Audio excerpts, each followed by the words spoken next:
Coucou, j'espère que vous allez bien. Je vous souhaite la bienvenue dans cette vidéo où nous allons découvrir ensemble Les Voies de la guérison, une création de Stéphanie Gras qui est parue aux éditions Erol. Alors, à l'intérieur du coffret, nous allons avoir 64 cartes, un livre d'accompagnement tout en couleur de 224 pages. Et en ce qui concerne son prix, il est de 24,90 €. Et alors honnêtement, c'est pas cher, hein. Une époque où tout augmente, là pour un coffret aussi bien travaillé, avec un tel nombre de cartes et un livre d'accompagnement, vraiment avec plein d'informations à l'intérieur, je trouve que voilà, il est pas cher du tout. Alors je vous propose tout de suite qu'on découvre l'intérieur. Donc il s'ouvre comme un livre. Alors nous avons en premier le livre d'accompagnement. Ensuite, les cartes, vous remarquerez un encadrement cartonné pour bien les maintenir en place à l'intérieur. Pas de pochon. Donc, l'intérieur tout vert. Comme d'habitude dans les coffrets des éditions Erol, on a un petit papier, mais alors honnêtement, n'en tenez pas compte parce que moi j'ai déjà eu des problèmes. Et puis oui, d'ici où il y a un défaut, écrivez-nous à cette adresse mail, on mettra tout en œuvre pour remédier à ce désagrément. Mais je vous le dis honnêtement, ils le font pas, hein. Et bon, c'est pas être très dans la lumière que de faire ça parce que bon, quand on achète un coffret neuf et qu'il est abîmé, on aimerait bien qu'on fasse quelque chose pour nous. Enfin bref, je préfère me concentrer sur le travail de Stéphanie qui est vraiment très très bien avec ce coffret. Voilà, je referme la parenthèse. Donc, les voies de la guérison. Alors on commence par le sommaire. Ça c'est quand même très positif que le livret soit en couleur parce que les illustrations sont magnifiques. Alors au niveau des cartes, on voit qu'il y a une structure. Je vous expliquerai tout cela après, quand on y viendra dans le livre. Nous avons une introduction. La couleur, c'est la vie. Alors dans cette introduction, pour résumer, l'autrice nous dit qu'elle s'est toujours intéressée aux émotions et aux couleurs et puis qu'en fait bon, c'est comme ça depuis son enfance et qu'en tant qu'âme hypersensible au cours de sa vie, ses émotions l'ont passionnée, tourmentée, qu'elle les a parfois réprimées, refoulées et mal comprises, mais qu'à présent elle les accueille pleinement et elle espère qu'à travers cet oracle, donc elle va nous offrir quelques réflexions pour que nous aussi nous les considérions plus comme des obstacles, que cet oracle soit pour nous un guide et qu'il soit guérisseur, que en fait on soit en harmonie avec nos émotions, qu'on comprenne leur richesse, qu'on transforme tout ça pour en fait illuminer notre chemin. Et j'aime cette phrase qu'elle cite ici: plutôt que gérer nos émotions, préférons les comprendre et apprendre d'elles. Vraiment très juste. Ensuite, présentation de l'oracle, les couleurs et les émotions vous parlent.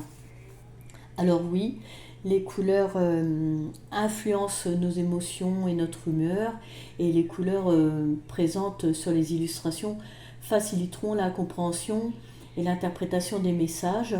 L'oracle va nous permettre un travail divinatoire, thérapeutique et méditatif parce que en fait il va stimuler nos capacités extrasensorielles et nous guider vers la compréhension, la connaissance et l'éveil. Et je terminerai par, et on l'a vu, que l'essentiel est de comprendre nos émotions. Il n'y en a pas de positives ou négatives. L'important est de les identifier, de saisir nos besoins à satisfaire pour les apaiser et les réguler. Voilà. Alors, ensuite, nous arrivons ici aux bénéfices. Alors, cet oracle inspiré de la chromathérapie, on l'a vu, hein, on a parlé des couleurs, donc va nous aider à explorer et à comprendre nos émotions pour mieux nous connaître et explorer nos domaines de vie. Voilà.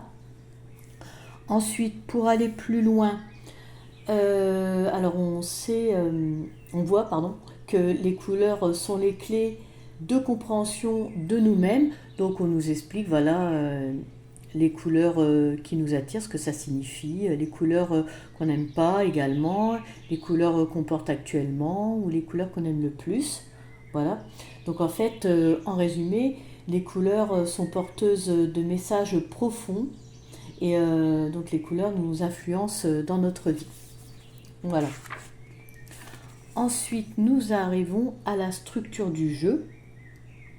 Donc chaque carte offre un message pour nous aider à comprendre la signification de la carte, son émotion et sentir l'énergie par la couleur qui lui est associée. Voilà. Et dans le livret, pour chacune des cartes, alors je vais vous montrer.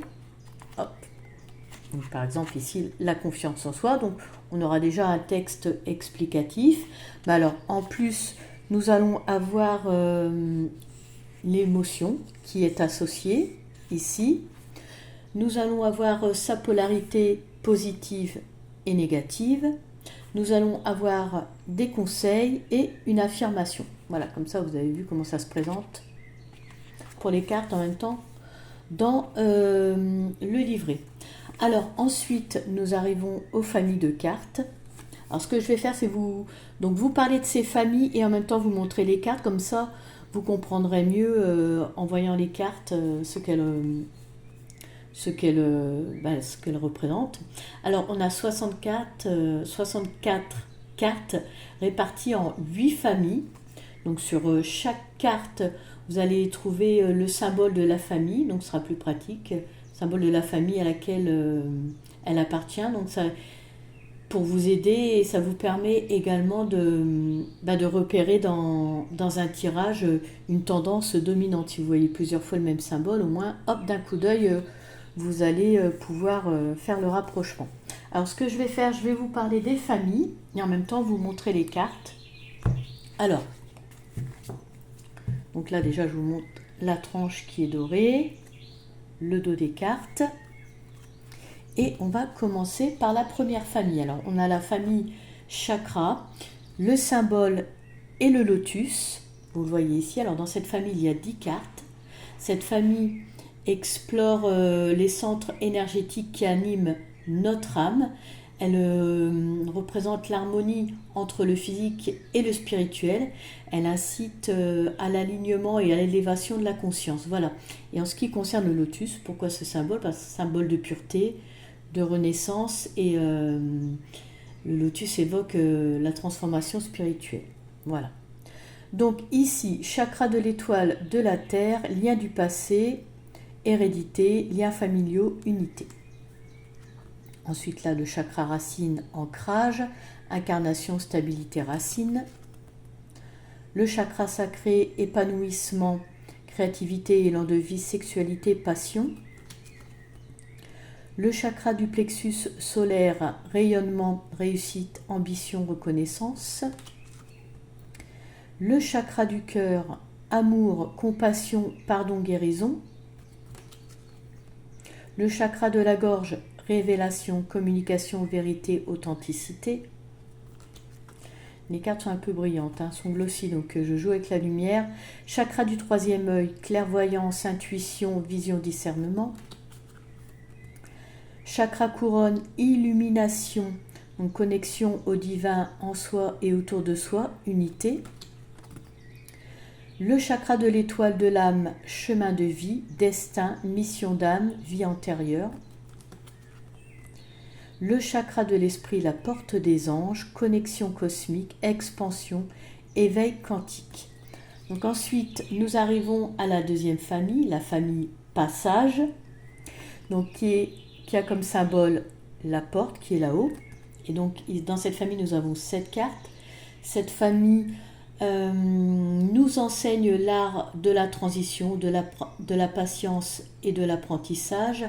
Elle rappelle que tout a son temps. Voilà. La porte symbolise l'ouverture vers d'autres perspectives et une invitation à franchir de nouveaux seuils. Donc on nous invite à être curieux ici. Donc enchantement, synchronicité, bénédiction, rêve. Réconfort, tendresse, amour inconditionnel, douceur. Régénération, évolution, apaisement, concentration, détente. Attente, purification, nouveau départ, patience. Introspection, défi, lâcher prise, ralentissement. changement, transition, ouverture, bien-être,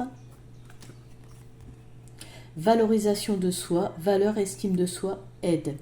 Donc là, voilà pour cette famille. Ce que je regrette avec les illustrations, c'est qu'elles ne soient pas entièrement, enfin, pleines cartes. C'est parce qu'elles sont tellement magnifiques. J'aurais aimé que l'illustration prenne toute la carte et puis que les phrases soient incrustées dedans. Mais bon, allez, c'est pas grave, on va faire avec. Là, on arrive à la troisième famille, la famille acceptation, avec comme symbole le cœur sur la main. Donc cette famille évoque la progression dans la capacité à accueillir, s'adapter et à accepter une situation. Alors le cœur sur la main, lui, symbolise l'amour inconditionnel envers nous-mêmes et envers les autres. Voilà. Donc ici, nous avons libération, fin de cycle, tristesse, shadow work. Ensuite, nous avons gestation, préparation, confiance en la vie, réceptivité. Ensuite, impartialité, neutralité, droiture, compromis. Stabilité, retour aux sources, passé, fardeau karmique. Réalisation, passage à l'action, mission, accomplissement. La croissance, médiumnité, compréhension instinctive et prospérité. Réconciliation, paix, respect, remise en question. La résilience, force, résistance, changement. Ensuite, là, nous arrivons, donc changement de symbole, nous arrivons à la famille aide et connexion. Donc cette famille est porteuse de l'intuition et de la synchronicité. Elle nous connecte aux forces subtiles qui nous guident. Et puis, bon, ben, l'œil symbolise notre sixième sens. Voilà. Donc là, nous avons adaptation, nouvelle situation, chance, changement. Confiance en soi, pouvoir personnel, estime, alignement. Joie de vivre, optimisme, légèreté, espoir. Rêve, imagination, bonne étoile, émerveillement, visualisation. Douceur, pureté, méditation, écoute active. Lâcher prise, fluidité, liberté, transparence. Contemplation, réflexion, conviction, perception.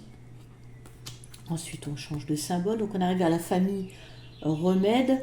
Il y a 9 cartes ici. Donc, les remèdes sont les outils pour prendre soin de notre être. Cette famille suggère d'explorer différentes approches et pratiques adaptées à notre bien-être. Et puis, bon, bah, forcément, la potion symbolise les remèdes pour guérir. Hein. Voilà. Donc, ici, nous avons le travail de l'ombre, la nature, la relaxation, pratique expressive, la transformation, la mémoire, enfin les mémoires, il y a un S, énergétique, la divination et le relationnel. Ensuite, la sixième famille, donc famille réponse et datation, avec comme symbole le sablier. Donc comme son nom l'indique, ici nous trouverons des réponses et des indices temporels. Nous allons pouvoir situer nos actions et avoir des éclaircissements. Le sablier, lui, symbolise l'écoulement du temps et la nécessité de gérer son temps qui en fait est précieux. Donc là on a le oui, certitude, accord, succès. Le non, refus, rejet, abandon. Pas pour l'instant, patience, attente, retard.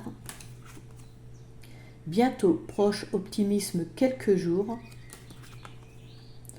Le printemps, on a les saisons, hein, vous voyez, renouveau, commencement, ascension.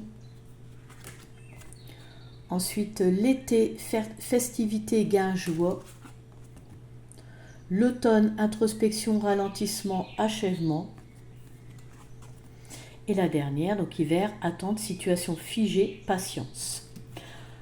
L'avant-dernière famille, la famille des éléments, représentée avec le pentagramme. Donc ici, il y a 5 cartes qui s'inspirent de la médecine traditionnelle chinoise pour explorer notre relation avec les 5 éléments, donc le feu, la terre, métal, l'eau et le bois.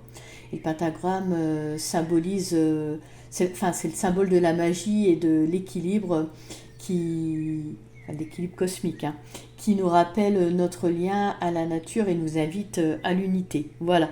Alors le feu était expansion, croissance, la terre, transformation, intersaison, centre.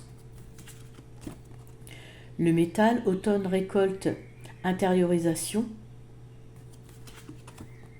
L'eau, concentration, transmission, hiver. Et donc la dernière, bois, commencement, innovation, printemps. Et enfin, donc la dernière famille, la famille des épreuves et défis. Donc ici, ce sont les outils en symbole. Ici, il y a 10 cartes. Donc avec ces cartes, nous allons rencontrer nos défis, ceux qui forgent notre âme. Et ces cartes évoquent des énergies de sacrifice, de résiliation, de révolte et de dépassement. Alors en fait, tout ça dans le but d'évoluer, hein, bien sûr. Et puis les outils symbolisent le fait que nous avons en nous les moyens pour surmonter ces épreuves. Voilà. Donc la regret, nostalgie, peine, non-réalisation, méfiance, mensonge, vigilance, analyse, honte, dévalorisation, humiliation, vulnérabilité, rancœur, ressenti, reproche, colère, mal-être, donc malaise, détresse, avertissement, le choc, surprise, coup dur, perte de repère, dégoût, aversion, rejet, valeur bafouée,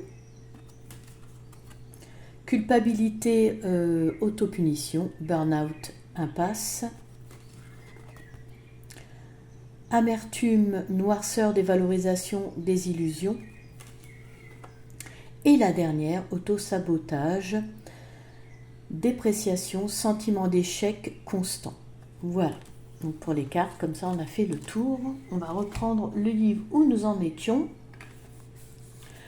Donc là, je passe l'explication des cartes. On arrive à comment utiliser les cartes. Alors, bien sûr, on y vient.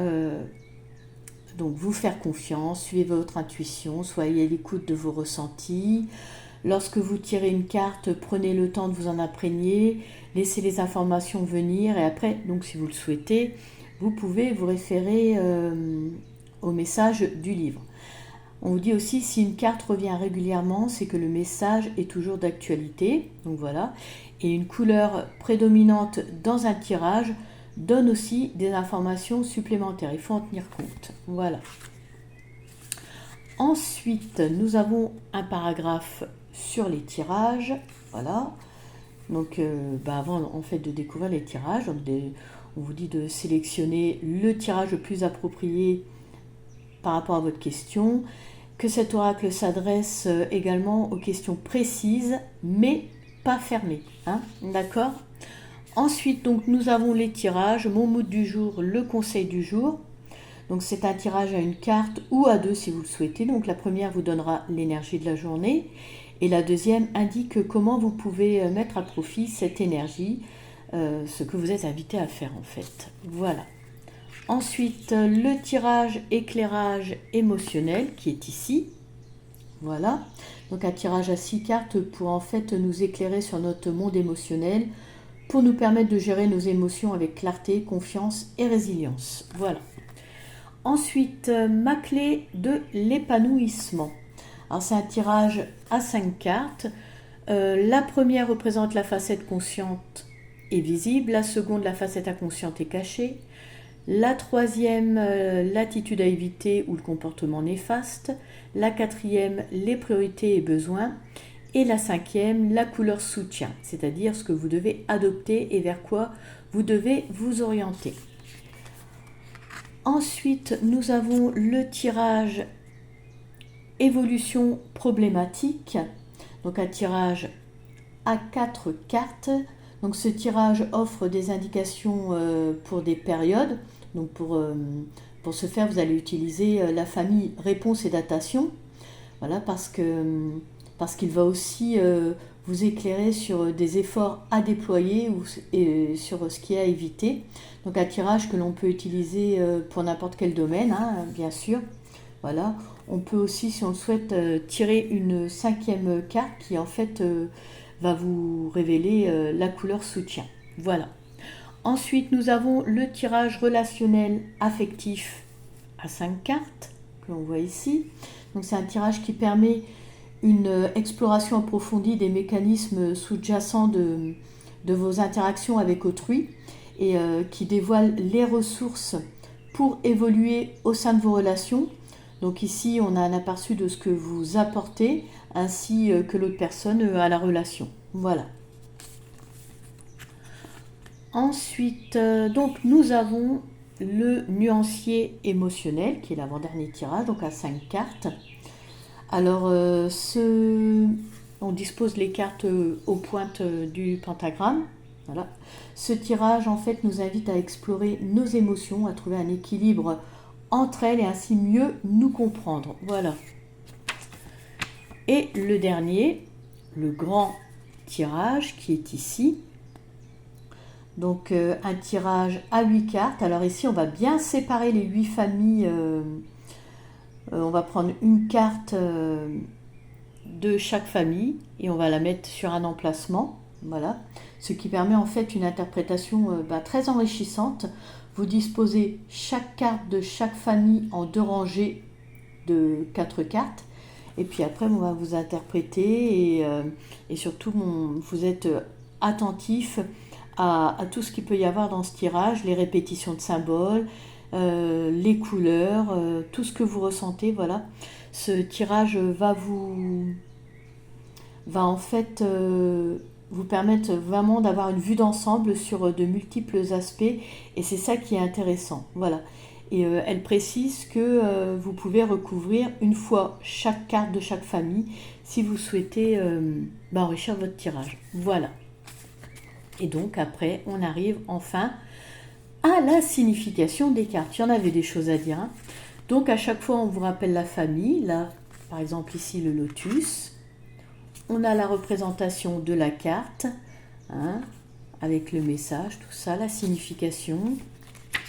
Ce que je vous ai expliqué, émotions, les polarités, donc positives et négatives, le conseil et l'affirmation. Et tout ça pour chaque carte. Voilà. Et à la fin, donc nous avons un à propos de l'autrice Stéphanie Gras. Eh bien écoutez, je pense avoir fait le tour du livret, des cartes. Eh bien maintenant cette vidéo touche à sa fin. Je vous remercie de m'avoir suivi. N'hésitez pas à liker si elle vous a plu et à me faire part de vos ressentis en commentaire. Je vous invite également à vous abonner et profite de vous remercier si vous faites partie de ma communauté. Je vous quitte en vous souhaitant le bonheur, la sérénité, l'harmonie et la lumière dans votre vie. Prenez soin de vous et je vous dis à très bientôt.